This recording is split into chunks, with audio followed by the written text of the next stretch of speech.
நெற்றிக்கண் திறப்பிடும் குற்றம் குற்றமே, நெற்றிக்கண் திறப்பிடும் குற்றம் குற்றமே.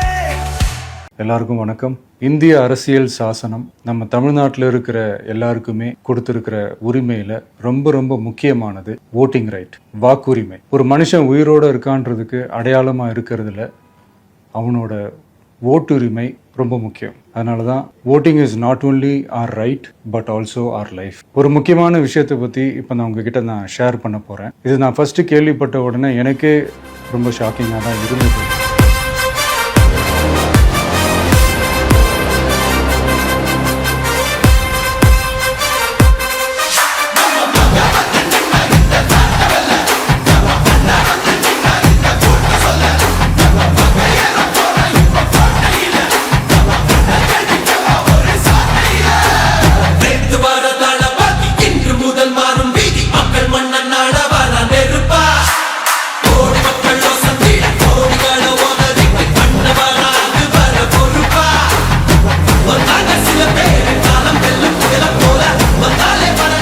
இப்போ நான் பேசிகிட்டு இருக்கிற இந்த நேரத்தில் தமிழ்நாட்டில் இருக்கிற நம்ம யாருக்குமே ஓட்டு போடுற உரிமையே இல்லைன்னு சொன்னால் நம்புவீங்களா?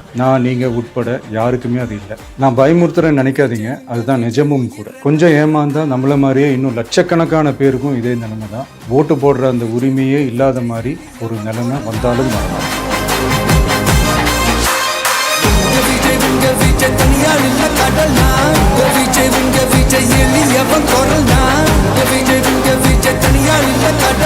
மக்கள் தானே மன்னர்களை உனக்கு காட்ட வரனா.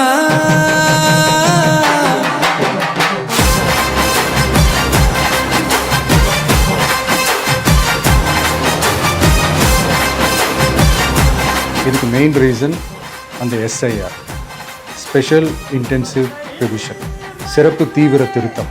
இப்போது இந்த எஸ்ஐஆர் நம்ம தமிழ்நாட்டில் எப்படி ஒர்க் ஆக போகுது? கடந்த ஜனவரி மாதம் எடுத்த அந்த கணக்கெடுப்பில் 6,36,00,000 வாக்காளர்கள் நம்ம தமிழ்நாட்டில் இருக்கிறாங்க. ஆனால் அவங்க யாருக்குமே இந்த ஓட்டு போடுற உரிமையே இல்லை. அந்த பிஎல்ஓன்னு சொல்லுவாங்க, பூத் லெவல் ஆஃபீஸர்ஸ், வாக்குச்சாவடி நிலை அலுவலர். அவங்க தான் வீடு வீடாக போய் அந்த ஃபார்மை கொடுப்பாங்க. அதை நம்ம ஃபில்அப் பண்ணி கொடுக்கணும். அதை தேர்தல் ஆணையம் அதை எடுத்துகிட்டு போய் அதை ஸ்க்ரூட்டினைஸ் பண்ணி அதெல்லாமே கரெக்டாக இருக்கான்னு செக் பண்ணி பார்த்ததுக்கப்புறம் அந்த வாக்காளர் பட்டியலை வெளியிடுவாங்க.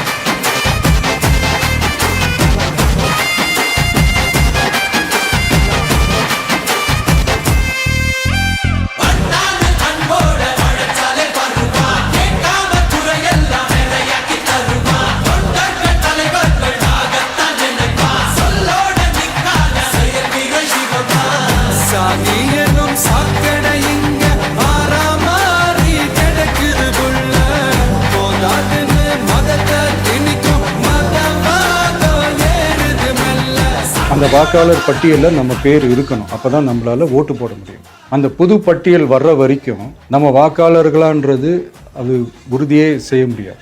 இன்கேஸ் அந்த புது பட்டியலில் நம்ம பேர் இல்லைன்னா அது ஒரு தனி ப்ராசஸ், அது ஒரு தனி ஃபார்ம், அது ஒரு தனி கிளைம்ன்ற மாதிரி அது ஒரு வேற வேலை.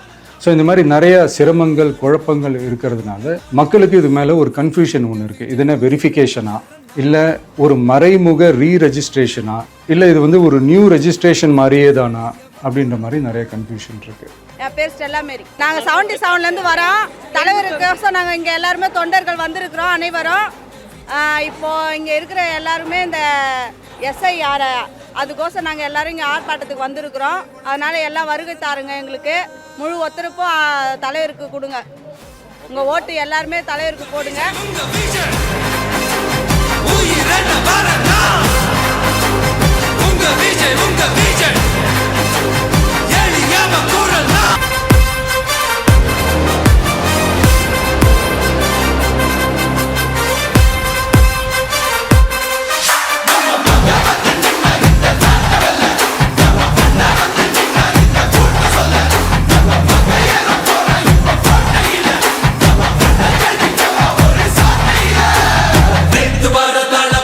இன்று முதல் மாறும் வீதி மக்கள் மன்னன் நாட வர அவங்க செய்ய வேண்டியதெல்லாம் ஒன்று தான். இந்த மாதிரி வீடு வீடாக போய் அந்த என்யூமரேஷன் ஃபார்ம் நம்ம ஃபில்அப் பண்ணி கொடுக்கும்போது அதுக்கான அக்னாலேஜ்மெண்ட்டை அந்த பிஎல்ஓ அந்த ஆஃபீஸர்கிட்ட இருந்து நீங்கள் வாங்கிக்கணும். அது ரொம்ப ரொம்ப முக்கியம். இது நான் சொல்கிறது வாக்காளர் பட்டியலில் ஆல்ரெடி உங்கள் பேர் இருக்கிறவங்களுக்கு நான் சொல்கிறேன். இப்போ புது வாக்காளர்கள், ஃபர்ஸ்ட் டைம் ஓட்டர்ஸ், அவங்களுக்கு ஃபார்ம் 6ன்னு ஒன்று இருக்குது. அதை நீங்கள் ஃபில்அப் பண்ணி நீங்கள் உங்கள் ஏரியாவில் இருக்கிற சம்மந்தப்பட்ட அந்த உங்கள் அலுவலகத்தில் நீங்கள் டைரெக்டாகவும் சப்மிட் பண்ணலாம், இல்லை நீங்கள் ஆன்லைன்லேயும் சப்மிட் பண்ணலாம். அப்படி ஆன்லைனில் நீங்கள் சப்மிட் பண்ணிங்கன்னா அதுக்கான ஸ்க்ரீன்ஷாட்டை எடுத்து வச்சுக்கோங்க. ஃபோனில் மெசேஜ் வரும், அதை சேவ் பண்ணி வச்சுக்கோங்க. அப்ராடில் இருக்கிறவங்க கூட அந்த எஸ்ஏஆர் ஃபார்மை டவுன்லோட் பண்ணி நீங்கள் அதை ஃபில்அப் பண்ணி சப்மிட் பண்ணலாம். அதுக்கான அக்னாலேஜ்மெண்ட்டை வாங்கி வச்சுக்கோங்க. ரொம்ப முக்கியமாக உங்களோட பிஎல்ஓ அந்த ஆஃபீஸர் யாருன்னு தெரிஞ்சு வச்சுக்கோங்க. இந்த தேர்தல் ஆணையம் அந்த வெப்சைட்டில் போனீங்கன்னா அந்த பர்டிகுலர் பிஎல்ஓ ஆஃபீஸரோட ஃபோன் நம்பர் கூட நீங்கள் எடுத்து வச்சுக்கலாம். இன்கேஸ் உங்களை யாரையும் ரீச் பண்ணலை, இல்லை உங்களுக்கு அந்த ஃபார்ம் கிடைக்கல அப்படின்னா நீங்கள் அவரை காண்டாக்ட் பண்ணி அந்த ஃபார்மை வாங்கி நீங்கள் ஃபில்அப் பண்ணி நீங்கள் சப்மிட் பண்ணலாம். ரொம்ப முக்கியமாக அதுக்கான அக்னாலேஜ்மெண்ட்டை வாங்கி வச்சுக்கோங்க.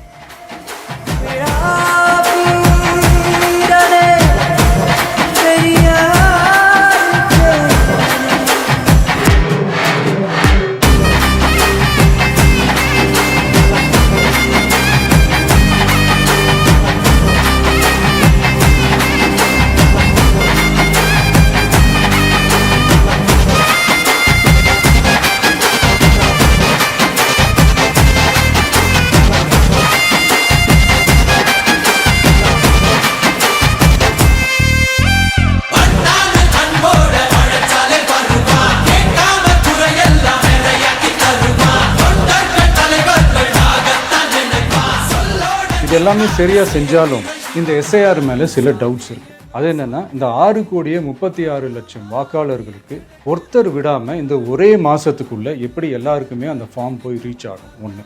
ரெண்டாவது, நீங்கள் வரும்போது வீட்டை பூட்டிட்டு வேலைக்கு போயிட்டு என்ன பண்ணுறோம்? இப்போ நீங்கள் வருவீங்கன்றதுக்காக வேலையெல்லாம் விட்டுட்டு வீட்டுக்குள்ளேயே உட்காந்துட்டு இருக்கணுமா? ஸோ இதில் மெயினாக பாதிக்கப்பட போகிறது உழைக்கிற மக்கள், ஏழைகள், வேலைக்கு போகிற பெண்கள். இவங்களுக்கு யார் கரெக்டான அந்த பதில்? ஒரு நியாயமான எஸ்ஐஆர்னால் என்ன நடக்கணும்? இப்போது இறந்து போனவங்கள மார்க் பண்ணி அதுலேருந்து டிலீட் பண்ணணும். இப்போ போலி வாக்காளர்கள் இருந்தாங்கன்னா அவங்கள மார்க் பண்ணி டிலீட் பண்ணணும். இப்போ ஆல்ரெடி ஓட்டு இருக்கிறவங்களுக்கு எதுக்கு இந்த ரெஜிஸ்ட்ரேஷன் என்ற பேரில் இவ்வளவு குழப்பங்கள் அப்படின்றதான் இங்கே கேள்வி. இப்போ புதுசாக வர வாக்காளர்களையோ இல்லை ஓட்டு இல்லாதவங்களையோ சேர்த்தா பத்தாதா?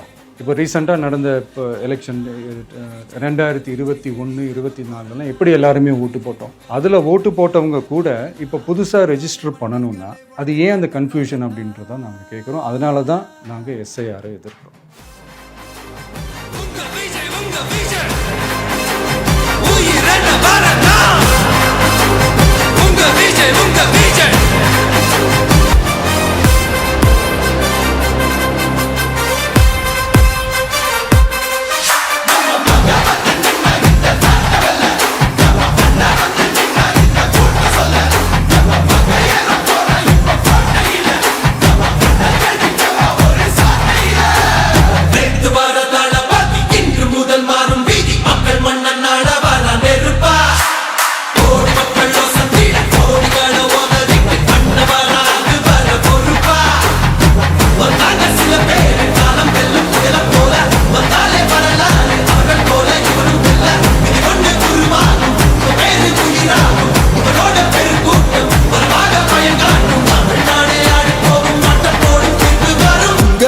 உங்க விஜய் உயிரென்ன வரனா? உங்க விஜய் எளியவன் குரல் தான். உங்க விஜய் தனியால் இல்ல கடல்னா. உங்க விஜய் எளியவன் குரல் தான். உங்க விஜய் தனியால் இல்ல கடல்னா. மக்கள் தானே மன்னர்களே உனக்கு காட்ட வரனா?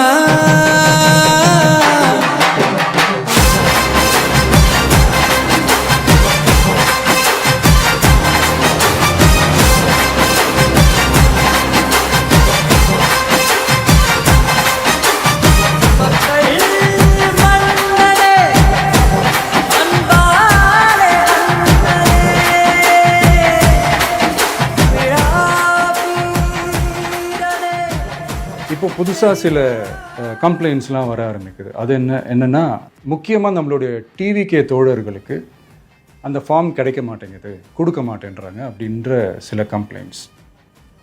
இது யார் பண்ணுறாங்க அப்படின்றது நான் தான் சொல்லி தெரிய வேணும்னு ஒன்றும் அவசியம் இல்லை உங்களுக்கு.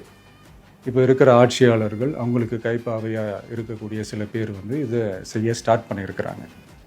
அதனால் மைடியர் வர்ச்சுவல் வாரியர்ஸ், இதை வந்து சாதாரணமாக எடுத்துக்காதீங்க. இது எல்லாருக்குமே அந்த ஃபார்ம் போய் ரீச் ஆகணும். இதில் ரொம்ப உறுதியாக இருங்க. அதையும் மீறி உங்களுக்கு அந்த ஃபார்ம் கிடைக்கலன்னா இருக்கவே இருக்கும் ஆன்லைன். தேர்தல் ஆணையம் அந்த வெப்சைட்டில் போய் அந்த ஃபார்மை டவுன்லோட் பண்ணி நீங்கள் ஃபில்அப் பண்ணி சப்மிட் பண்ணலாம். உங்கள் வீட்டில் இருக்கிறவங்களுக்கு நீங்கள் செஞ்சு கொடுங்க, பக்கத்து வீட்டில் இருக்கிறவங்களுக்கு செஞ்சு கொடுங்க, தெரிஞ்சவங்களுக்கு, தெரியாதவங்களுக்கு, பழகினவங்களுக்கு, பழகாதவங்களுக்கு எல்லாருக்குமே நீங்கள் தயவு செஞ்சு கொடுங்க.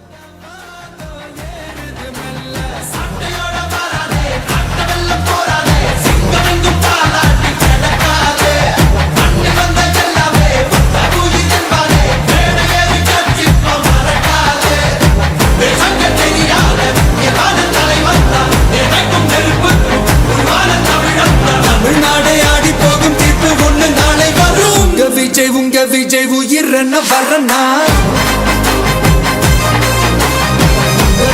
உங்க விஜய் எளியவன் குரல்னா, உங்க விஜய் தனியார் இல்ல கடல்னா, உங்க விஜய் எளியவன் குரல்னா, உங்க விஜய் தனியார் இல்ல கடல்னா.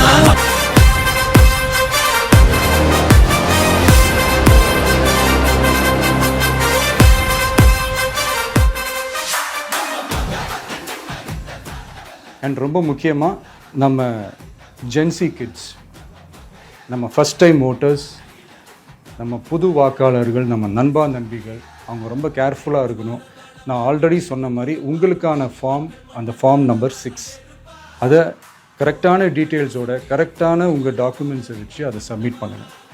ஏன்னா வரப்போகிற தேர்தலில் நீங்கள் தான், அந்த ஜென்சி வாக்காளர்கள் தான் மிக முக்கியமான ஒரு ஃபோர்ஸ் அப்படின்றது எல்லாருக்குமே தெரிஞ்ச ஒரு விஷயம். அதனால் உங்களை டிஸ்டர்ப் பண்ணுறதுக்கு, உங்கள் பேரை அதில் இன்க்ளூட் பண்ணாமல் செய்கிறதுக்கு என்னென்ன வேலைகள் செய்யணுமோ, என்னென்ன தில்லுமுள்ளு வேலைகள் செய்யணுமோ எல்லாமே அவங்க செய்வாங்க. இது நமக்கு எல்லா திசையிலையும் எல்லா பிரச்சனைகள் கொடுத்துட்டு தானே இருக்கிறாங்க. அது டிஃபால்ட்டாக நடந்துட்டு தான் இருக்கும், அது ஒன்றும் பண்ண முடியாது. ஸோ அந்த மாதிரி ஓட்டு போடுற விஷயத்துலேயும் அவங்க என்ன உத்தரமராக மாறவா போகிறாங்க. நான் சில மீட்டிங்ஸ்லலாம் ரிப்பீட்டடாக ஒரு விஷயம் நான் சொல்கிறேன்ல, 2 பேருக்கு நடுவில் தான் போட்டி அப்படின்ட்டு. அது மேடைக்கு மேடை அவங்க அதை ப்ரூவ் பண்ணிகிட்டு இருக்கிறாங்க.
தோழர்களே, வரப்போகிற தேர்தலில் நம்ம யாருன்னு காட்டணும், நம்ம பலம் என்னன்னு காட்டணும். அதுக்காக அந்த பலமான, அந்த பவர்ஃபுல்லான ஆயுதத்தை நம்ம கையில் எடுக்கணும். அந்த ஆயுதம் வேறு எதுவுமே இல்லை, ஓட்டு, வாக்கு, ஜனநாயகம். அது இருந்தால் தான் நம்ம அந்த வெற்றியை நோக்கியே நம்மளால் பயணிக்க முடியும். தமிழ்நாடே அந்த வாக்குச்சாவடி முன்னாடி திரண்டு நிற்கணும். அதை பார்த்துட்டு தமிழ்நாடே தமிழக வெற்றி கழகமா, இல்லை தமிழக வெற்றி கழகம் தான் தமிழ்நாடா அப்படின்ற மாதிரி இருக்கணும். வீடுன்னு ஒன்று இருந்தால் தான் ஓடு மாற்ற முடியும்னு அறிஞர் அண்ணா அவர்கள் சொல்லியிருக்கிறாங்க. அந்த மாதிரி ஓட்டுன்னு ஒன்று இருந்தால் தான் இந்த நாட்டையே காப்பாற்ற முடியும். அப்புறம் இன்னொரு முக்கியமான விஷயம், அந்த எனிமரேஷன் ஃபார்ம் நீங்கள் ஆன்லைனில் நீங்கள் ஃபில்அப் பண்ணும்போது அதில் ஒரு சில ப்ராப்ளம்ஸ் வர்றதுக்கு வாய்ப்பு இருக்குது. அது உங்களுடைய ஓட்டர் ஐடியில் இருக்கிற உங்கள் பேரும், ஆதார் கார்டில் இருக்கிற பேரும், அந்த ஸ்பெல்லிங், இனிஷியல்ஸ் எல்லாமே ஒரே மாதிரி இருந்தால் தான் அது அக்செப்ட் ஆகும், இல்லைன்னா அக்செப்ட் ஆகாது. அது கொஞ்சம் கேர்ஃபுல்லாக பண்ணுங்கள். அது கொஞ்சம் யூசர் ஃப்ரெண்ட்லியாக இருக்கலாமேன்னு கேட்டதுக்கு அதெல்லாம் முடியாது, அதுக்கெல்லாம் வாய்ப்பு இல்லை, அதுக்கெல்லாம் ஆளுங்க இல்லை, பண்ண முடியாதுன்னு ரிப்ளை பண்ணிட்டாங்க. ஸோ அதனால் மைடியர் டிவிகே தோழர்களே, மைடியர் ஜென்சி படை பலமே, உஷாராக இருங்க, கான்ஃபிடென்ட்டாக இருங்க, நல்லதே நடக்கும், வெற்றி நிச்சயம்.